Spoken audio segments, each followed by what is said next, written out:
Assalamualaikum warahmatullahi wabarakatuh. Perkenalkan, nama saya Alfa Nuril Fadli dari kelas Khot C. Di sini saya akan menceritakan sedikit terkait sejarah perkembangan ilmu Khot dari masa pra-Islam sampai di Indonesia. Berikut ulasannya. Kaligrafi berasal dari bahasa Inggris, yakni kaligrafi. Kaligrafi berasal dari dua suku kata Yunani, yakni kalos yang berarti indah dan graphian to write yang berarti menulis. Dengan kata lain, kaligrafi adalah seni menulis indah atau tulisan yang indah. Dalam bahasa Arab, khat atau kaligrafi ini adalah garis atau coretan pena yang bentuk tulisan tangan. Menurut terminologisnya, menurut Syekh Samsuddin Al-Afghani adalah kaligrafi merupakan ilmu yang memperkenalkan bentuk-bentuk huruf tunggal, letak-letaknya, dan ilmu yang merangkainya, tata cara merangkainya menjadi tulisan yang tersusun dan indah. Asal-usul dan sejarah kaligrafi Arab juga dikemukakan oleh seorang sejarawan dan sosiolog muslim, yakni Ibnu Khaldun. Menurutnya, orang-orang Hijaz belajar atau mengenal tulis-menulis dari Hirrah, dan orang-orang Hirrah mengenal tulis-menulis dari kerajaan Tuba dan Himyar.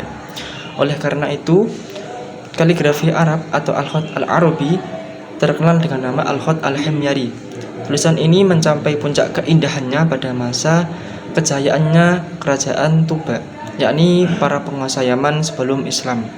Menurut Ibnu Khaldun, faktor yang mempengaruhi tingginya literasi di kerajaan Tuba adalah disebabkan oleh kesejahteraan ekonomi dan tingginya peradaban di wilayah ini. Bertahun-tahun setelahnya, Khat Anbari juga dipelajari oleh Utsman bin Affan dan Marwan bin Hakam sebelum datangnya Islam dalam satu kelas yang sama.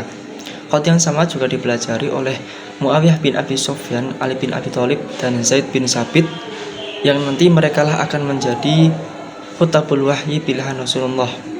Di samping itu, pelajaran tulis-menulis atau pembelajaran tulis-menulis juga tidak terfokus pada laki-laki saja, tetapi Rasulullah juga mendukung dan menyemangati para wanita muslim untuk belajar dan mengajarkan khat. Oleh karena itu, Rasulullah memerintahkan Hafsah untuk belajar tulis-menulis kepada Asy-Syifa binti Abdullah, yang nantinya akan setelah belajar tulis-menulis itu akan mengajarkan kepada wanita muslim tentang tulis-menulis. Pada masa Abu Bakar As-Siddiq, Al-Quran mengalami periode kedua kodifikasi Al-Quran atas usulan Umar bin Khattab.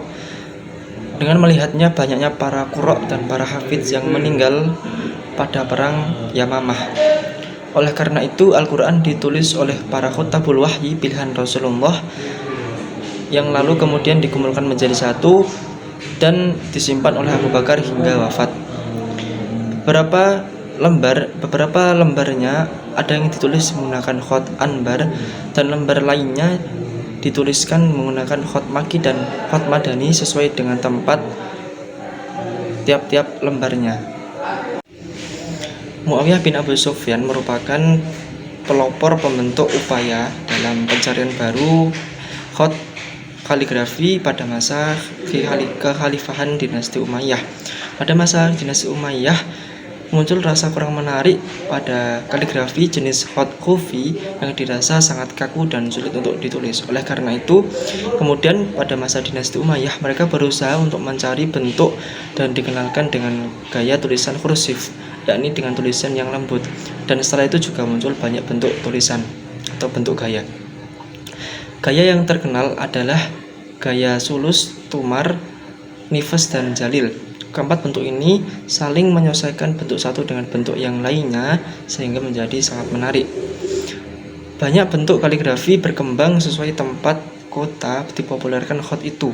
Dari beragam jenis bentuk yang ada 3 bentuk utama yang berkaitan dengan kaligrafi yang terkenal di Makkah dan Madinah, yaitu khat jenis mudawwar yang berbentuk bundar, khat musallas yang berbentuk segitiga, dan khat ta'im, khat yang kembar yang tersusun dari segitiga dan bundar. Gerakan perkembangan seni khat juga mengalami masa kemasan pada masa kekhalifahan dinasti Abbasiyah, yang disebabkan oleh motivasi para khalifah dan Perdana Menteri Abbasiyah, sehingga memunculkan kelompok para kaligrafer yang jenius. Di antaranya adalah Ad-Dahhak ibnu Ajlan pada masa kekhalifahan Abu Abbas As-Saffah dan Ibnu Ishaq ibnu Muhammad pada masa Al-Mansur dan Al-Mahdi. Ishaq ibnu Muhammad memberikan kontribusi besar dalam pengembangan karyanya atau pengembangan tulisan jenis sulus dan sulusain dan mempopulerkan pemakaiannya. Di samping itu juga terdapat kaligrafer lain, yakni Abu Yusuf Asy'azi juga belajar bentuk gaya khufi atau bentuk gaya jalil ralat kepada Ishaq ibnu Muhammad. Kemudian Abu Yusuf Asy'azi juga berhasil menciptakan huruf yang lebih halus dari sebelumnya. Adapun kaligrafer pada masa dinasti Abbasiyah yang tercatat sebagai nama besar adalah Ibnu Muqlah, yang mana pada masa mudanya beliau belajar kaligrafi kepada Al-Ahwal Al-Muharrir. Ibnu Muqlah berjasa besar bagi pengembangan tulisan kursif karena penemuannya yang spektakuler terkait rumus-rumus geometrikal pada kaligrafi yang terdiri dari 3 unsur kesatuan baku dalam pembuatan huruf yang beliau tawarkan, yakni berupa titik, huruf alif, dan lingkaran. Pertumbuhan kaligrafi di Indonesia tidak melahirkan corak, gaya yang baru maupun aliran kaligrafi yang khas, seperti yang terjadi pada arus perkembangan kaligrafi itu sendiri di dunia Islam pada umumnya.